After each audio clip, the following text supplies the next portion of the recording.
ibihe byiza kuri dukurikiranye hano kuri Igicumbi News Online TV, akaba ari channel ya YouTube ya Igicumbi News. Twizera ko ukomeza kugenda ugira ibihe byiza, ubwo nawe ubana natwe kuri internet kuri @Igicumbi News _rawa. Twizera ko rero ukomeza kugenda ugira ibihe byiza. Ikindi kandi izindi mbuga zigiye zitandukanye kuri Facebook, Twitter, Instagram, hose turiho wanditse Igicumbi News, ugenda tubona neza cyane nta kibazo na gito kibayeho. Rero muri rusange nitwa Emmanuel Niyonizera Mustafa, aba ari ngiye ugusuhuje hano kuri YouTube ya Igicumbi News. Nkuhani ikaze ari nako nkwibutsa kwakora subscribe hano kuri YouTube, aho hari umutuku wa click ukabona habaye umukara. Urizera ko tuzajya tubana umunsi ku munsi. Hanyuma kandi ikindi ushobora kwaduha igitekerezo, icyifuzo cyangwa se inyunganizi, ukitse wanditse comment ukaba waduha igitekerezo cyawe yewe n'icyifuzo ku makuru tubagezaho, ndetse n'icyo mubona twakora kugira ngo dukomeze kugenda tubana neza cyane hano umunsi ku munsi. Hagati aho ngaho ni akarere ka Gicumbi, nk'uko twabemeye tuti ni akarere ka Gicumbi, akarere ka Rulindo, akarere ka Burera, akarere ka Musanze ndetse na Gakenke.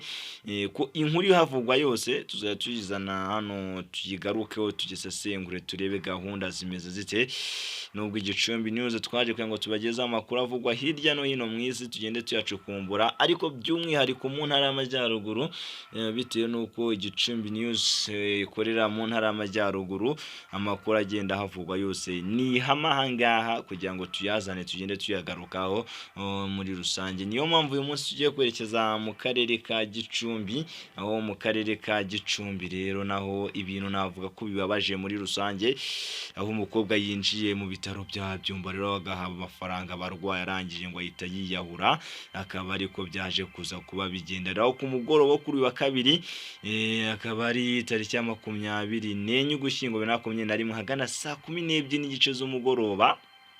Ngaba ariho biriya byaje kuza kwa biba rero, nibwo ngo umukobwa uri mu kigero cy'imyaka 20 na 25 ngo rero ngo yagiye hariya ku bitaro bya Byumba, ngo hanyuma ngo asaba abashinzwe umutekano ko bamureka akinjira. Ngo arangije rero ngo ageze mu bitaro, ngo aha amafaranga abarwayi bagera kuri 3, ngo arangije nawe asimbuka etage arapfa. Akaba ariko gahunda rero zaje kuza kwa zigenda kuri uriya munsi wa kabiri w'icyumweru hariya ku bitaro bya Byumba. Hagati aho ngaho Igicumbi News ikaba yagerageje kuvugisha umuyobozi mukuru w'ibitaro bya Byumba, akaba ari Dr Wizeye Marcel, ku murongo wa telefone, ariko ntiyaje kuza kwaboneka. Igicumbi News rero bwageragezaga kuba imushakisha kugira ngo atwemerere koko aya makuru ariyo. Gusa Igicumbi News ntabwo twaje kuza kwaturekera aho ngaho, dore ko twaje kuvugisha witwa Nshimimana Valence, akaba ari umuyobozi ushinzwe ubutegetsi yewe n'imari hariya mu murenge wa Byumba, kari we rero kuri ubu uri gukora ku mwanya w'umunyamabanga nshingwabikorwa w'umurenge wa Byumba. Akaba rero yaje kwemeza amakuru kuko kuri ya mukobwa yaje kuza kuba apfa yiyahuye, ariko yabanje guha abarwayi rero amafaranga bamwe na bamwe, ngo yari yagiye mu rwego rwo kubafasha. Arangije aza kuza kuba rero anahita niyahurira hariya ku bitaro bya Byumba. Mu magambo rero y'uyu munyamabanga nshingwabikorwa w'umurenge wa Byumba w'agateganyo, akaba ari witwa Nshimimana Valence, akaba avuga ko rero ngo yasabye ngo abashinzwe umutekano ko bamureka akinjira, ngo hanyuma baje kuza kuba bamureka hariya, ngo nuko arinjira, ngo asaba ko bamwereka abarwayi yafasha. Ngo hanyuma ngo wa mbere yaje gufasha n'uwitwa Ntizirizaza, yaje guha amafaranga agera ku 1000. Mu gihe wa kabiri yahaje guha amafaranga witwa ngo Nigena Theophile, yamuha amafaranga 500. Mu gihe wa gatatu rero yamuhaye witwa Mukandikure Jean Marie Vianney, yaje guha amafaranga 5000. Arangije ngo ajya kuri etage hejuru rero, ngo ahita yipfuka ngo igitambaro mu maso, ngo hanyuma arasimbuka etage, ngo abanze umutwe hasi, ahita yitaba Imana. Akaba ariko gahunda zaje kuza kuba rero zigenda, akaba yapfuye muri ubwo buryo. Muri rusange rero uriya mukobwa kuri uriya munsi wa kabiri, akaba ariho biriya byaje kuza kuba biba ku mugoroba mu masaha ya saa 12 rero z'umugoroba. Muri rusange kumva ko ni ibintu bibabaje mwa bantu mwe, ni ibintu binababaje kabisa. Uyu mukobwa ko ari ugikoze igikorwa cy'umuntu niko navuga cyo gufasha abantu bababaye. Iyo makuru niyo yabaye ejo ku mugoroba, ejo ku nka saa 12. Yabaye ejo cyangwa ni uyu munsi? Ejo.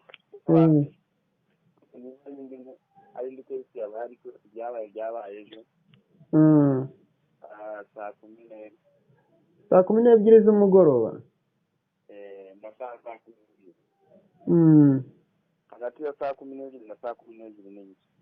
Ese ngo byaba byaragenze gute kuba yarafashe icyemezo cyo kuza kwiyahurira mu bitaro?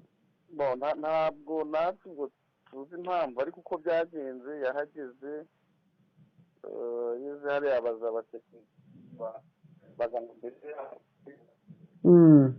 aho bakeneye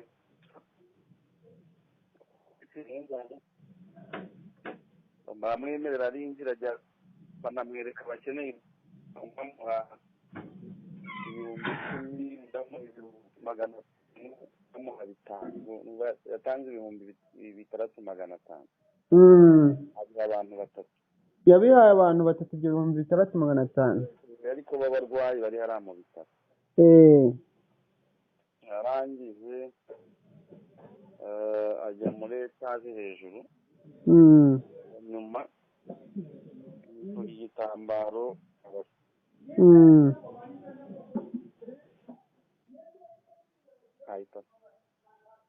yipfutse igitambaro mu mutwe yacyo asimbuka ataje. Abantu babibonye ari kubikora asimbuka.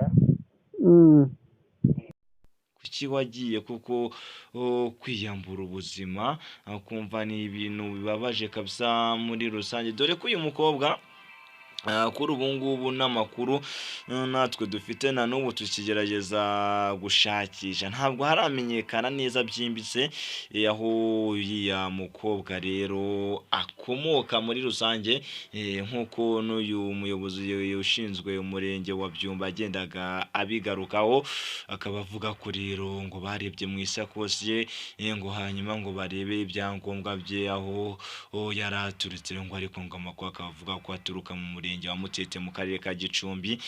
Gusa inzego zitandukanye zikaba zikomeje gushakisha amakuru kugira ngo barebe ko babona imyirondoro yuzuye, rero akaba ari ko gahunda zimeze. Natwe nka Gicumbi News turimo turagerageza hirya no hino gushakisha amakuru kugira ngo turebe se uyu mukobwa aratuye hehe, se bimeze bite, kuko se aturuka ari muri Mutete. Ubwo nawe niba udukurikiye ukaba hari amakuru ufite, ukaba waduha igitekerezo wanditse comment, hanyuma ukaduha igitekerezo ukatubwira aho wenda uyu mukobwa w'umuzi, niba ubona waba umuzi cyangwa iyi nkuru ukaba uyumvije ugasanga wenda ari uwaho ngaho muri Mutete, nawe ukaba wagenda uduha amakuru muri rusange, akaba ari ko gahunda zimeze, akaba ari n'ibyo ngibyo nanjye nabasha kuba mvuga muri rusange. Ubwo twavuga tuti mushiki wacu rwose bari bakoze igikorwa cyiza cyo gufasha abantu, ariko nubwo wafashije abarwayi ntabwo byari byiza ko wakwiyambura ubuzima wiyahuye muri rusange, ariko nanjye nagenda mvuga muri rusange. Ubwo ngubwo nawe niba hari amakuru wamenya ukaba waduha igitekerezo rero, hanyuma tukaza kugenda tureba ko gahunda zimeze muri rusange. Nakumva shimira cyane rero, nshimire cyane ukomeza kubana natwe hano kuri Igicumbi News Online TV, ndetse nawe ushaka kuba wabana natwe kuri Igicumbi News /rawa. Twizera ko ukomeza kugenda ugira ibihe byiza cyane. Ubwo ngubwo mukomeze mubane natwe mu biganiro bitandukanye ndetse n'amakuru agenda kugeraho ahangaha kuri Igicumbi News Online TV. Dukomeze dusenyere umugozi umwe. Nitwa Emmanuel Niyonizera Mustafa, ndabakunda cyane kandi mbahoza ku mutima.